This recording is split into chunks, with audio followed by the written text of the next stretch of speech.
son yıllarda öğrenciler bu bölümü çok seviyorlar, Evet. çok popülerleşti. Evet. Hem de aslında hem Türkiye'de hem dünyada olduğunu da Evet. söyleyebiliriz. Siz bu popülerleşmeyi, öğrencilerin artan ilgisini neye bağlıyorsunuz? Biz de sizler gibi yıllar içerisinde bu artışı biz de görüyoruz. Aslında baktığınız zaman hani bunu hem global ölçekte hem Türkiye özelinde değerlendirebiliriz diye düşünüyorum yani kişisel olarak. Global ölçekte baktığımızda bu gıda politikaları, tarım politikaları, nüfusun artması, gastronomi turizminin ülkelerin temel gelirlerinin arasında böyle önemli bir payı tutması, sosyal medya ile bunun daha da güçlendirilerek iletişiminin yapılması global ölçekte hem dünyada hem Türkiye'de ilginin artmasına neden oldu. Ama Türkiye özeline dönüp baktığımız zaman gastronomi ve mutfak sanatları eğitimi bundan 20 yıl önce, tam 20 yıl önce bizimle birlikte Türkiye'de başladı. Güzel Sanatlar Fakültesi altında başladı. Ve biz o zamandan bu zamana kadar bizim temel kuruluş amacımız Türk mutfak kültürünün kayıt altına alınması, çalışılması ve inove edilerek gelecek nesillere hem iletilmesi hem de ülkenin turizm gelirlerine katkı sağlanması, doğal kültürel yapıyı bozmadan. Şimdi biz bu amaçla yola çıktık.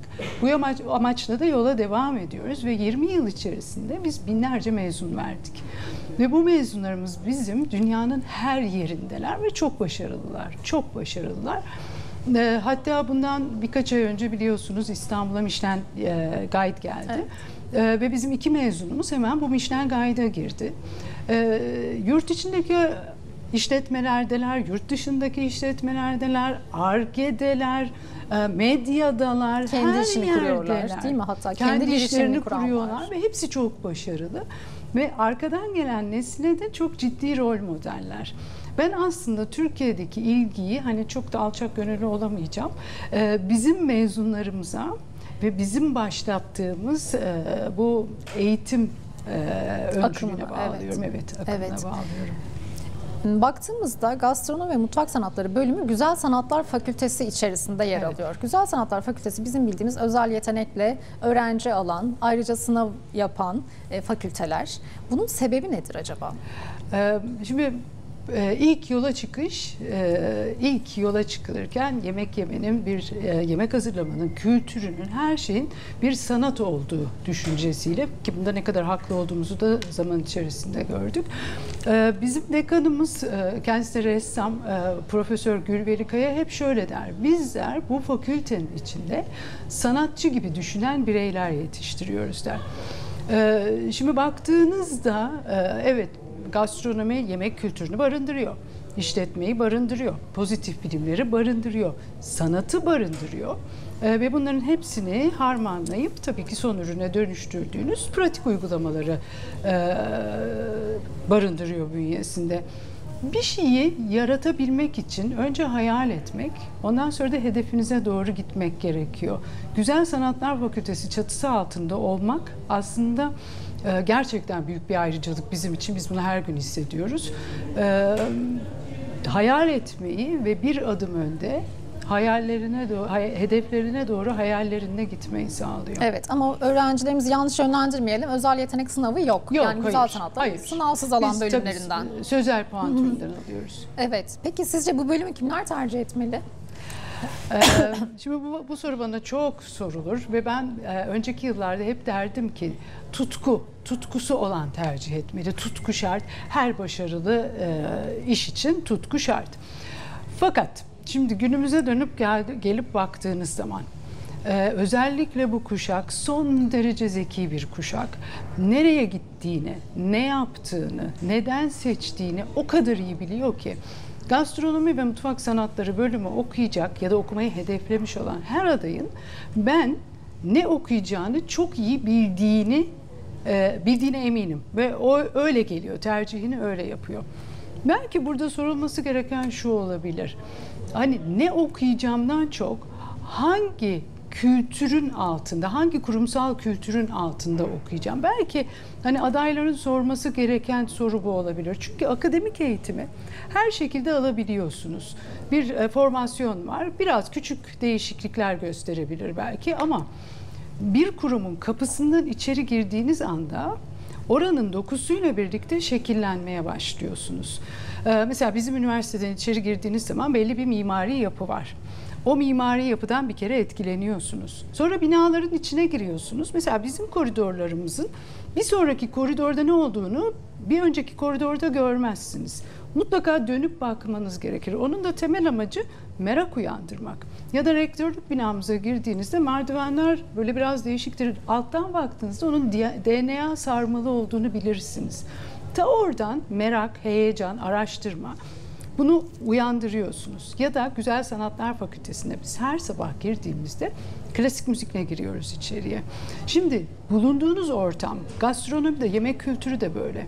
Bulunduğunuz ortam sizi şekillendiriyor. Nasıl bizim yemek kültürümüzü, coğrafya, mimari bunlar şekillendiriyorsa ya da oralara yansıyorsa eğitiminizde de öyle. Belki adayların şunu sorması gerekebilir. Tamam, gastronomi okuyacağım ama çıktığım zaman nasıl, neye benzer bir gastronomi ve mutfak sanatları mezunu olmayı hayal ediyorum? Hangi kültürle yoğrulmayı hayal ediyorum? Belki hani sormaları gereken adayların soru bu olabilir. Aslında sadece gastronomi değil, tüm bölümleri okumayı hedefleyen öğrenciler için bunu söyleyebiliriz. Çünkü gittikleri kültür onlara bir üniversite, onlara bir kültür aşılayacak. O şehir bir kültür aşılayacak. Hatta bulunduğumuz çevre çok doğru söylüyorsunuz. Peki öğrenciler geldiklerinde biraz bölümü tanıtalım mı? Hangi dersleri alacaklar? Hangi alanlarda yetişecekler? Bizim programımızın özelinde şimdi zaten gastronominin de tanımına baktığınız zaman içinde kültür var. Demin de söylediğim gibi işletme var, pozitif bilimler var, sanat var. Bunları harmanlıyoruz. Tabii ki temel olarak uygulamalı dersler var. Bir de bunların hepsini harmanlayıp bir araya getirip son ürüne dönüştüğümüz mutfaklarımız var. Program 4 yıllık bir program ve Güzel Sanatlar Fakültesi altında. Şimdi birkaç sene öncesine kadar bizim de klasik bir tane gastronomi ve mutfak sanatları ders programımız vardı. Daha sonra biz mezunlarımızla hiç iletişimimizi kesmedik. Sürekli el ele ilerliyoruz. Çok sıkı bir ağımız var. Onlardan, sektörden aldığımız dönüşler, öğrencilerden gelen dönüşler. Mesela şöyle şeyler oldu. Ya hocam ben bu işin mutfak tarafında ilerlemeyeceğim. Neden ben seçmeli derslerimi pastacılıkta almalıyım? Ya da ben işletme ayağında gitmeyeceğim. Neden bana zorla seçmeli işletme veriyorsunuz? Biz bir oturduk, düşündük, taşındık. Sonra dedik ki neden biz programımızı zenginleştirmiyoruz? Yani bir tane klasik gastronomi ve mutfak sanatları programının yanına neden uzmanlık alanları koymuyoruz? 3 tane konsantrasyon alanı geliştirdik. Bunlardan bir tanesini gıda mühendisliği bölümümüzde yaptık. Şimdi bizim en büyük artımız üniversite olarak bir kampüs üniversitesi olmamız ve içinde gıda mühendisliği var, beslenme ve diyetetik var, işletme var, sanat zaten var, turizm var, tarım ticareti var, gastronomiyle ilgili olabilecek her şey var. Biz daha en başından birlikte zaten aynı sıralarda oturmaya başlıyoruz. İletişim, etkileşim bunların hepsi zaten o kültürün içinde. Gittik gıda mühendisliği bölümüne. Dedik ki böyle işte bizim bazı öğrencilerimiz Ar-Ge'de çalışmak istiyor, Ar-Ge yapmak istiyor. Bu büyük fabrikalarda yeni ürün geliştirme. Dedik ki bizimle bir konsantrasyon alanı geliştirir misiniz? Ben bunu daha önce Amerika'da okurken de görmüştüm. Öyle bir alan olduğunu. Onlardan programımızın içindeki 6 tane seçmeli dersi çıkarttık. Gıda mühendisliğinden 6 tane ders koyduk.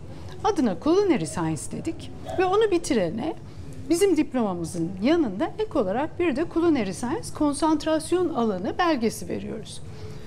Bir grup öğrencimiz ben biraz daha bilgisayar destekli marka tasarımı, yapay zeka oralarda gitmek istiyorum demişti. Onlar için de grafik tasarım bölümüyle konuştuk. 6 dersi çıkarttık.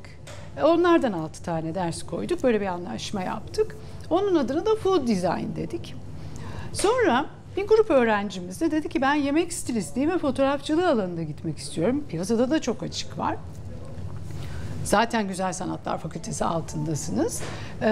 Plastik Sanatlar ve Resim bölümümüzde bir anlaşma yaptık. Adına gastroartoloji dedik. Bu dünyada hiç yok. Ben diğer ikisini daha önce görmüştüm Amerika'da. Fakat bu dünyada hiç yok. Biz bunu ulusal ve uluslararası alanda patentledik. Hem isim hakkı hem eğitim hakkı bize ait. Uluslararası alanda da yapılacak olursa Tekrar söyler misiniz? Orayı vurgulayalım ismini. Dünyada bir ilk. Evet. Gastroartoloji. Evet. Art yapmayan, yani sanatçı olmayan bireylere, gençlere kendi nosyonun içinde sanat eğitimi vermek anlamına geliyor. Şimdi öğrenciler bizde 2 yıl birlikte okuyorlar. 2. yılın sonuna geldikleri zaman önlerine 4 tane danışmanları program koyuyor. Diyor ki hangi ayakta ilerlemek istiyorsan konsantrasyon alanını seç. Öğrenci bir tanesini seçer. O 6 dersi ilgili bölümden alır ama devamını tekrar birlikte almaya devam ederler. 2. senenin sonunda 60 iş günü yaz stajımız var. Bu 1. yaz stajını, daha konsantrasyonu da seçmedikleri için 1. yaz stajını biz onlara deriz ki ya 5 yıldızlı bir otelde yapacaksın. Çünkü gastronominin her ayağını, işte organizasyon, misafir karşılama, mutfak, yiyecek içecek hepsini görebileceği bir yer. Ya da diyoruz bizim dünyanın her yeriyle Michelin yıldızlı yerlerle anlaşmamız var. Ya da diyoruz bunlardan birini seçeceksin. Öğrenci ya 5 yıldızlı otelde ya da Michelin yıldızlı yerde yapıyor. 3. sınıfın sonunda yaptığı stajda da öğrencimizi serbest bırakıyoruz. Diyoruz ki sen artık konsantrasyonu seçtin, ne yapmak istediğini de biliyorsun. Nerede yapmak istiyorsan orada yap diyoruz. Ders programımızın temel şeyi bu. Evet. Yurt dışında da Michelin yıldızlı yerlerle anlaşmanız var. Öğrenciler buraya isterlerse gidebiliyorlar. Tabii bu bir yabancı dil gerektiriyor aslında. Evet. Sizin eğitim diliniz İngilizce midir? Öğrencileri yabancı dil konusunda nasıl destekliyorsunuz? Bizim eğitim dilimiz İngilizce. Zaten hazırlık okulumuzda var, işte orada sınava giriyorlar, seviye tespiti yapılıyor, ona göre fakülteye geçişler yapılıyor. İngilizce ama biz ikinci bir dili de zorunlu tutmuyoruz tabii ki, ama teşvik ediyoruz. İkinci bir dili almalarını da teşvik ediyoruz. Programın içinde zorunlu değil. Ama seçmeli olarak alabiliyorlar. Ama bu eğitimimiz eğitimin İngilizce. peki verilmesi için nasıl bir ortam olması gerekiyor? Çünkü uygulama da içerisinde var. Aslında bir sürü materyal de gerektiriyor. Hani düşündüğümüzde gıda hijyeni, gıda sağlığıyla da iletişim halinde bir alana benziyor. Evet. Dolayısıyla bu multidisipliner dünyada siz nasıl bir uygulama alanına ihtiyaç duyuyorsunuz? Şimdi derslerimiz zaten teorik ve pratik. Sorunuzu yanlış anlamadıysam. Teorik derslerimiz ve pratik derslerimiz var ama bunlar birbirinden bağımsız değil. Mesela öğrenci bizde 1. sınıfın 1. döneminde daha mutfaklara girer. Yani biz onlara lab diyoruz. Lablara girerler. Ve ne yaparlar? Orada ilk öğrendikleri şey şu olur. Yemek pişirmek bir kimyasal reaksiyon. Bakalım temel kimyasal reaksiyonlar neymiş? İşte kabartma tozuyla limonu karıştırır. Sonra onu bırakır. Mayonezin temelleri olan işte suyla yağı karıştırır. Fazlar ayrılır. İçine başka bir şey koyar. Bir araya getirir. Bizim aslında burada yapmaya çalıştığımız şey deneyimleyerek öğrenmek ve bunları iç içe öyle güzel geçiriyoruz ki öğrencimiz neyi neden yaptığını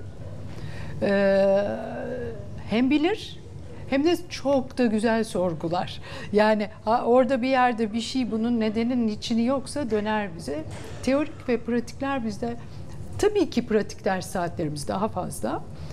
Ama temel olarak harmanlanmıştır. Laboratuvarlarımız ayrı bir binada, kampüsün içinde, yürüme mesafesinde. Teorik derslerimiz de ilgili işletme ise işletme fakültesinde, binasında. Gıda mühendisi ise o tarafta. Çünkü biz istiyoruz ki o kültürel yapıyı aynı sıralarda oturarak, aynı kantinlerde yemek yiyerek, aynı çimlerde oturarak, aynı sahada tenis oynayarak verebildiğimiz kadar çok verelim. Evet, konsantrasyon anlaşmalarınızdan biraz bahsettiniz aslında. Bunun dışında çift anadal ve yan dal imkanları da mevcut mu? Yani mevcutsa nerelerle yapabiliyorlar? Valla o kadar çok ki belki de hani en çok çift anadal anlaşması olan bölümlerden bir tanesiyiz biz. Şimdi konsantrasyonlarda ders programına hiçbir ek yük gelmiyor. Çünkü 6 tane dersi çıkarıyorsunuz, yerine 6 tane ders koyuyorsunuz. Öğrencinin programına yük getirmiyor. Bir üniversitenin en büyük zenginliklerinden bir tanesidir çift anadal, yan dal.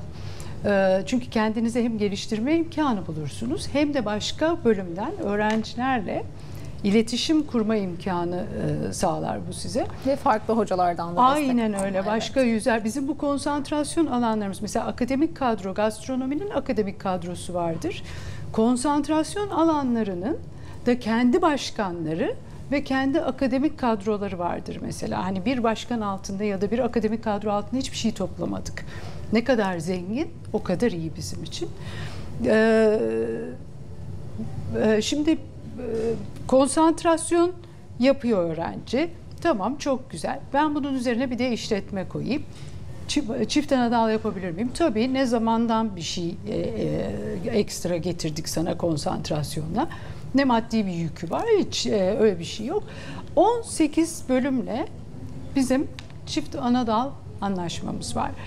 Biz multidisipliner olmanın bütün avantajlarını sonuna kadar kullanıp gıda mühendisliğiyle de yaptık. Beslenme ve diyetetikle de yaptık. Antropolojiyle de yaptık. Döndük, şimdi tiyatro ile yapmak üzereyiz, bitmek üzere. Grafik tasarımıyla var. Burada kriter şudur. Öğrenci gelir ve talep eder. Eğer yoksa çift ana dalımız hemen oturulur. Ve eğer öğrenciye çok ciddi bir yük getirmeyecekse mutlaka yapılır. Evet, mezunların çalışma alanlarına da değinelim mi biraz? Değinelim. Dedim ya, çok her yerdeyiz. Gene multidisipliner yapıyı kullanıyoruz. Şimdi dediğim gibi Michelin Guide'a girmiş mezunlarımız var. Çalıştıkları kendilerine de ait olan işletmelerle. 5 yıldızlı otellerin mutfağında çalışanlar var. Kendi işletmesi olanlar var. Restoranda çalışan var.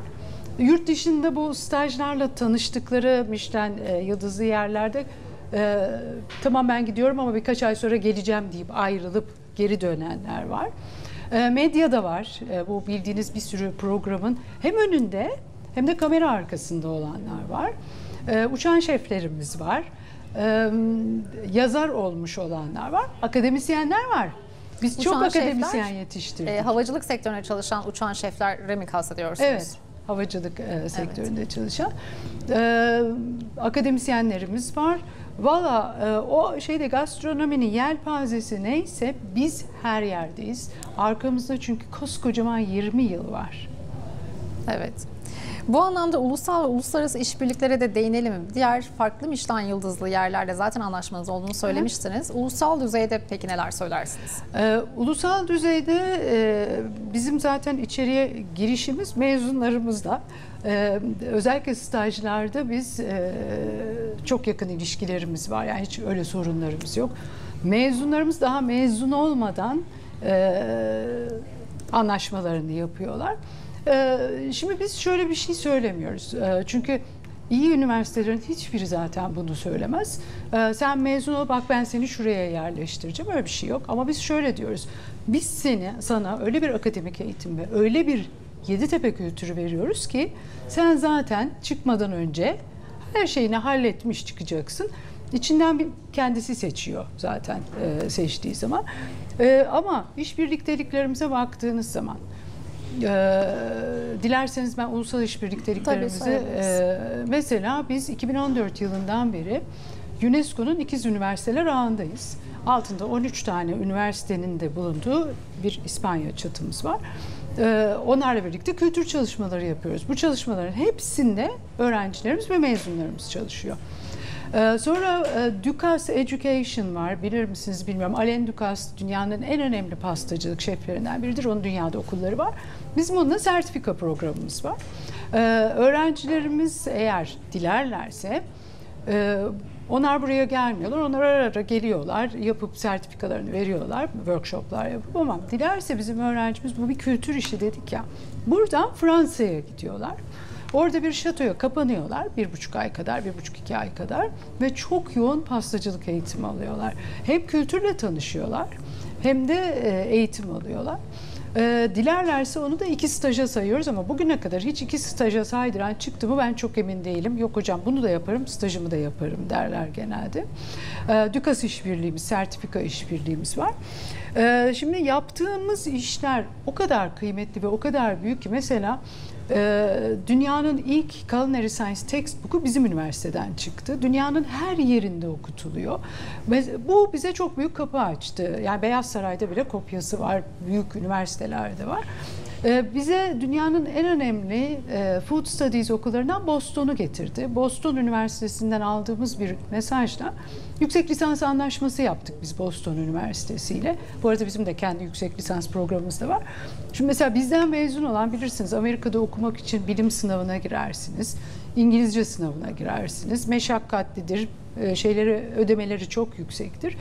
Bizden mezun olan öğrenci Boston Üniversitesi'ne hiçbir sınav olmaksızın girer. Bilim sınavı da yok, dil sınavı da yok.